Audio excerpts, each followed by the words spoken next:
Hello दोस्तों, KLD classes में आप सभी का स्वागत है। आज हम बात करेंगे उत्तर प्रदेश में अभी हाल ही में एक हफ्ता पहले कह सकते हैं कि एक बहुत ही बड़ा विवाद शुरू हो गया था बस को लेकर कि जो माइग्रेंट वर्कर हैं जो दिल्ली बम्बई कहीं से भी कमा के आ रहे हैं वो अपने घर पे जाना चाहते हैं, सकुशल जाना चाहते हैं, लेकिन कहीं अगर सरकार ना मदद करे तो क्या हो सकता है, आप उसकी जो घटना घटित होने वाली है उसको आप कैसे व्यक्त कर पाएंगे। उत्तर प्रदेश राज्य में मजदूरों के प्रवास को लेकर राजनीति जारी है। उत्तर प्रदेश सरकार ने प्रवासी मजदूरों को उनके घर भेज पाने में सफल नहीं हो पा रही है, तो वहीं विपक्षी पार्टी लगातार सरकार के ऊपर आरोप लगा रही हैं। कांग्रेसी नेता प्रियंका गांधी अपनी पहल पर उत्तर प्रदेश में 1000 बसें उपलब्ध कराने का दावा किया था, लेकिन इस पहल पर उत्तर प्रदेश की योगी सरकार ने ये कहते हुए रोक लगा दी कि पहले सभी बसों को लखनऊ भेजा जाए, जबकि मजदूर अधिकतर गाजियाबाद, झांसी और इसी प्रकार राज्यों की बॉर्डर पर फंसे हुए हैं, जिनको राज्य पुलिस राज्य में आने से रोक रही है। इतना ही नहीं, उत्तर प्रदेश सरकार की पूरी टीम, पूरी सरकार कह सकते हैं कि मंत्री है, जो भी विधायक सांसद सभी हैं, पूरी टीम ने इस बात पर अपनी जी जान लगा दी कि जिन बसों की लिस्ट कांग्रेस पार्टी ने दी है वो बसें पर्यावरण मानकों पर फेल है, कुछ के रजिस्ट्रेशन सही नहीं है, ऐसे ही कई और बातें सरकार ने बताई है। पर सोचने की बात तो यह है कि पिछले 60 दिनों से देश भर में लॉकडाउन जारी है, सभी को पता है। इस लॉकडाउन के कारण सभी यातायात, कंपनियां, ईंट भट्ठे सभी बंद है, तो पर्यावरण प्रदूषण कहां पे हो रहा है कि आप ऐसा कह रहे हैं कि अगर ये बसें चल जाएंगी तो सभी को दिक्कत हो जाएगा। अभी सरकार ने भी माना है कि लॉकडाउन के कारण पूरा देश का वातावरण स्वच्छ हो चुका है। यहाँ पे आप देख लीजिए कि दिल्ली की बात कर लिए कि जहाँ पे करोड़ों अरबों रुपए खर्च हो गए लेकिन कभी स्वच्छ नहीं हुआ, लेकिन इस लॉकडाउन के कारण से 10 दिन के अंदर सभी को दिखाई देने लगा कि हाँ, वास्तव में अगर ऐसे कोई उपाय किया जाता तो हमेशा हमें स्वच्छ हवा मिलता। तो ऐसे में जब पूरा शहर, पूरा देश अगर स्वच्छ है तो इन बसों के माध्यम से कितना प्रदूषण हो जाता।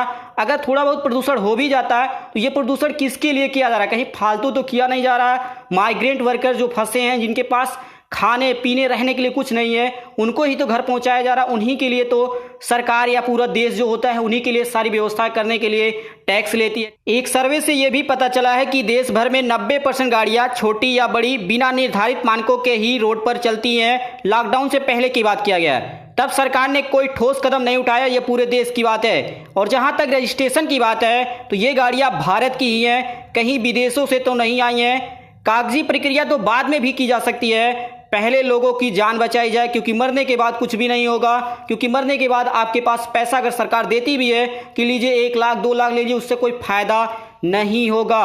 एक सवाल यह भी बनता है कि क्या उत्तर प्रदेश सरकार इसमें सक्षम नहीं है कि वह बसों को उपलब्ध कराकर लोगों को घर पहुंचा सके, और क्यों बार बार विपक्षी पार्टी को ऐसा मौका मिल जाता है कि वो सरकार के ऊपर सवाल उठाए और वो ऐसा मौका तलाश लेती हैं कि जिससे सरकार के लिए समस्याएं खड़ी हो जाती हैं। तो कहीं ना कहीं सरकार की भी गलती होती है कि वो मौका दे, अगर वो मौका ही ना दे तो विपक्षी पार्टी कुछ नहीं कर सकती है। मजदूरों को घर तक पहुंचाने का जहां तक का सवाल है, उत्तर प्रदेश सरकार इसमें अभी तक असफल रही है, और इसका सबसे बड़ा कारण यह है कि इच्छा शक्ति और योजना की कमी है। देखी गई है कि राज्य सरकार के पास संसाधन की कमी नहीं है, चाहे आप बस की संख्या देख लीजिए या ट्रकों की संख्या देख लीजिए। आप सभी को अच्छे से याद होगा कि वर्ष 2019 में प्रयागराज में अर्धकुंभ मेले का आयोजन किया गया था। उत्तर प्रदेश के सीएम योगी जी ने 18 मार्च, इसी वर्ष की बात है, 18 मार्च 2020 को अपनी सरकार के 3 वर्ष का कार्यकाल पूरा होने पर प्रमुख उपलब्धियों में इस आयोजन को भी गिनवाया था। योगी जी ने कहा था कि इस मेले में 24 करोड़ 56 लाख लोगों ने हिस्सा लिया और दुनिया के लिए एक अनूठी घटना का उदाहरण पेश किया है। ऐसे इसके पहले कभी भी इतने लोग एक साथ कभी भी किसी भी ऐसे समारोह में इकट्ठा नहीं हुए हैं। इस कुंभ मेले के दौरान उत्तर प्रदेश सरकार के नाम एक उपलब्धि भी जुड़ी जिसे वो अपने सीने से चिपकाए घूमते हैं, और वह यह है कि इस मेले में श्रद्धालुओं को लाने ले जाने के लिए सरकार द्वारा बसों की सबसे बड़ा बेड़ा उतार दिया गया था, और इस बेड़े में 503 बसें थी, एक साथ इकट्ठा सभी को खड़ा किया गया था। बसों की यह संख्या इतनी बड़ी थी जितनी दुनिया में इससे पहले कभी नहीं देखा गया था, और इस कारण इसे Guinness book of world record में भी दर्ज किया गया, और उत्तर प्रदेश सरकार को एक विश्व कीर्तिमान का सर्टिफिकेट भी दिया गया कि आपने इतना बड़ा कारनामा किया, इतने लोगों को एक साथ इकट्ठा किया और लगभग 503 बसों को एक साथ खड़ा किया। तो ये जो पुरस्कार इनको दिया गया उत्तर प्रदेश को, पूरी कह सकते हैं कि पूरे देश या पूरे देश के लिए एक सम्मान की बात है, लेकिन उत्तर प्रदेश सरकार के लिए और उत्तर प्रदेश की जनता के लिए ये सबसे बड़ी बात है। तो यहाँ पे ये अवार्ड दिया गया है।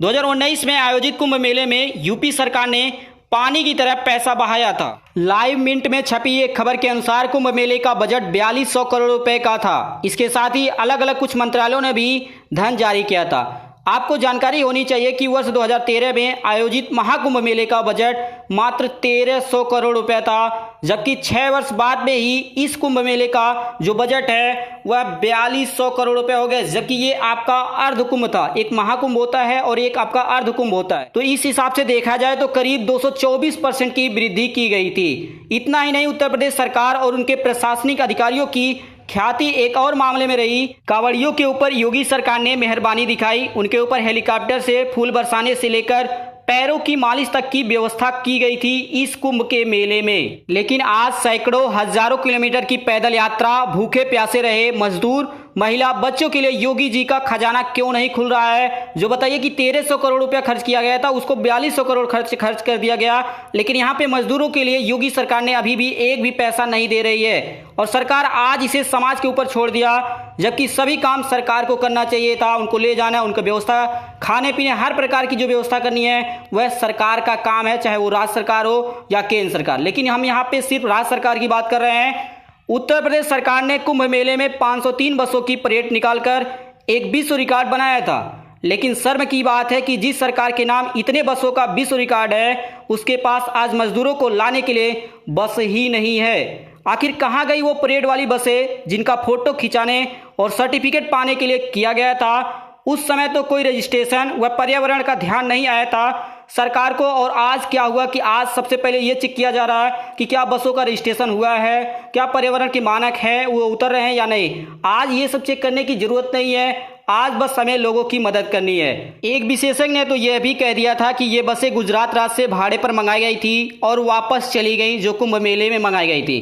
कांग्रेस पार्टी के सचिव और मध्य प्रदेश कांग्रेस के सह प्रभारी सुधांशु त्रिपाठी ने बताया कि उत्तर प्रदेश सरकार की नीयत तो देखिए, श्रमिक फंसे हैं नोएडा, गाजियाबाद में, और ये प्रियंका जी के निजी सचिव को पत्र लिखकर कहते हैं कि बसें लखनऊ पहुंचा दें। सरकार की इस उदासीनता पर एक मां ने जिसका बच्चा झांसी में है, वह रोते हुए कहती है कि आप हमारे लिए बस का इंतजाम नहीं कर सकते तो कम से कम हमें पैदल अपने घर जाने दीजिए। इस बात को आप कैसे समझ पा रहे होंगे, ये तो आप ही समझ पा रहे होंगे, लेकिन ये छोटी सी लाइन आपको बहुत ही बड़ा लग जाएगा और आपको बहुत ही बड़ा दुख होगा कि क्या किया जा रहा है। सिर्फ आज मदद करने की जगह पे जो पार्टियां हैं, हम किसी भी पार्टी के यहाँ नाम नहीं लेना चाहेंगे, लेकिन सभी पार्टियां अपने ऊपर आरोप प्रत्यारोप लगा रही हैं। जहां पे अलग अलग राज्यों में अलग अलग पार्टी की सरकार है, हर जगह यही समस्या देखी जा रही है। कहीं पे बीजेपी की पार्टी है तो कहीं पे कांग्रेस, तो एक दूसरे पे जरूर ऐसे आरोप प्रत्यारोप लगाया जा रहा है। लेकिन आज के समय में ये करने की जरूरत नहीं है, आज सभी को मिलकर मदद करने की जरूरत है, क्योंकि आप सभी को पता होगा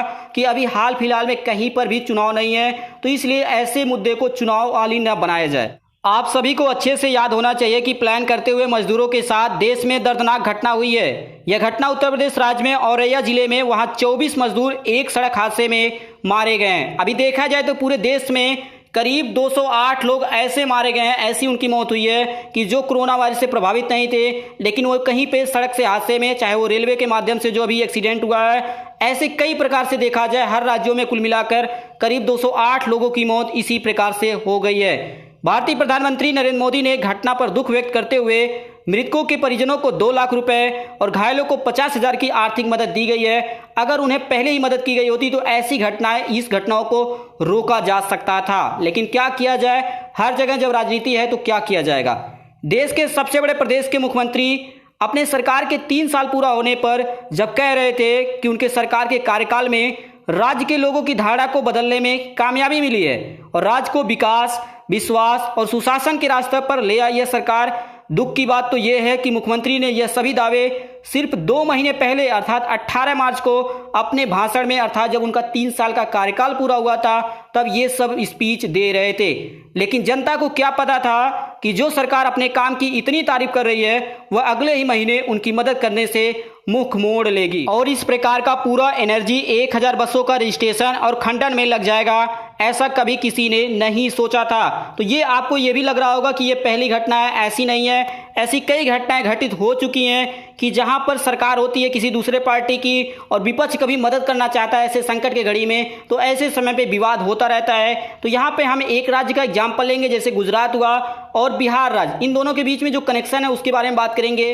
वर्ष 2008 की बात है, जब बिहार के कोसी नदी में भयंकर बाढ़ आई थी और बिहार की बड़ी आबादी इसकी वजह से दुख और तकलीफ में थी। ऐसे में गुजरात सरकार ने 5 करोड़ रुपए की आर्थिक मदद बिहार राज्य को भेजी थी। आज की तरह ही उस समय भी नीतीश कुमार राज्य के मुख्यमंत्री थे और इस आर्थिक मदद को लेने से साफ साफ मना कर दिया था। उस समय नीतीश कुमार बीजेपी के विपक्षी पार्टी में थे। तो यहाँ पे आपको समझना होगा, इसी फैसले के बाद गुजरात के मुख्यमंत्री, उस समय गुजरात के मुख्यमंत्री मोदी जी थे, उन्होंने अपना एक ऐसा बयान दिया था। उस बयान में उन्होंने कहा था कि जब राज्य के अहंकारी मुख्यमंत्री ने उनके द्वारा जारी या भेजी गई सहायता लौटा दी तो उन्हें बुरा लगा था, और जब प्रदेश के लोग आपदा से परेशान हैं तब इस अहंकारी नेता को उनके दुखों और तकलीफों की चिंता नहीं है। यहाँ पे ये लिखा गया, आप इसे पढ़ सकते हैं। ये उसी समय का करीब 2010 उसमें जारी किया गया था, आप उसे जाकर गूगल पर भी सर्च कर सकते हैं। इसके बाद 2017 में बिहार राज्य में दोबारा बाढ़ आई, फिर वही कंडीशन बन गई जो 2008 में हुआ था। गुजरात सरकार फिर मदद के लिए आगे आई और इस बार 5 करोड़ का चेक लेकर गुजरात के मंत्री भूपेंद्र सिंह चुडासमा और एक छोटे से समारोह में पटना आया और नीतीश कुमार को दिया ये चेक जो 5 करोड़ का था। इसे हंसकर स्वीकार किया नीतीश कुमार ने। 2017 को बीते 3 साल हो गए हैं, नीतीश कुमार बिहार के मुख्यमंत्री हैं तो नरेंद्र मोदी प्रधानमंत्री हैं देश के, तो वहीं योगी जी उत्तर प्रदेश के मुख्यमंत्री और प्रियंका गांधी उत्तर प्रदेश कांग्रेस की आज इस समय प्रभारी है। जैसे 2008 में नीतीश कुमार ने मदद लौटाई थी और आज 2020 में योगी जी ने मदद लौटाई। यहाँ पर एक बात जरूर समान है कि अपने अहंकार को कम नहीं होने देंगे, चाहे जनता मरे या मिटे। ये दोनों नेताओं में समानता देखा गया है, चाहे वो नीतीश कुमार हो या योगी जी को। इन नेताओं के अंदर इस प्रकार का अहंकार भरा रहना चाहिए, ना करेंगे और ना ही करने देंगे, किसी ने ठीक ही कहा था। तो ये थी हमारी आज की सबसे इंपॉर्टेंट इन्फॉर्मेशन कि जो ऐसा विवाद खड़ा हो गया, जो विवाद नहीं होना चाहिए था, चाहे आप उत्तर प्रदेश को देख लीजिए या किसी भी राज्य में देख लीजिए, ऐसा विवाद नहीं होना चाहिए था इस संकट के घड़ी में। क्योंकि राजनीति करने के लिए आपके पास बहुत ही समय है, लेकिन मदद करने के लिए, गरीबों की मदद करने के लिए, मजदूरों की मदद करने के लिए, जो देश को चलाते हैं उनकी मदद करने के लिए आपको बार बार समय नहीं मिलेगा। तो ये समय है सभी पार्टियों के लिए, सभी सरकारों के लिए। अगर इसे सही से अगर उसे यूज नहीं किया गया तो आने वाले समय में उसी पार्टी को सबसे अधिक नुकसान होगा जो इस पर राजनीति कर रही है, चाहे वो बीजेपी हो, चाहे वो कांग्रेस पार्टी हो, कोई भी पार्टी हो देश में, सबसे अधिक नुकसान उसे उठाना पड़ेगा। क्योंकि जनता सभी देख रही है, भले आज नहीं बोल रही, लेकिन आने वाले समय में जब वो वोट से जवाब देगी तो चोट सभी को लगेगा। इसी प्रकार से बने रहिए। बने रहने के लिए आप सभी दोस्तों का KLD क्लासेस की ओर से धन्यवाद।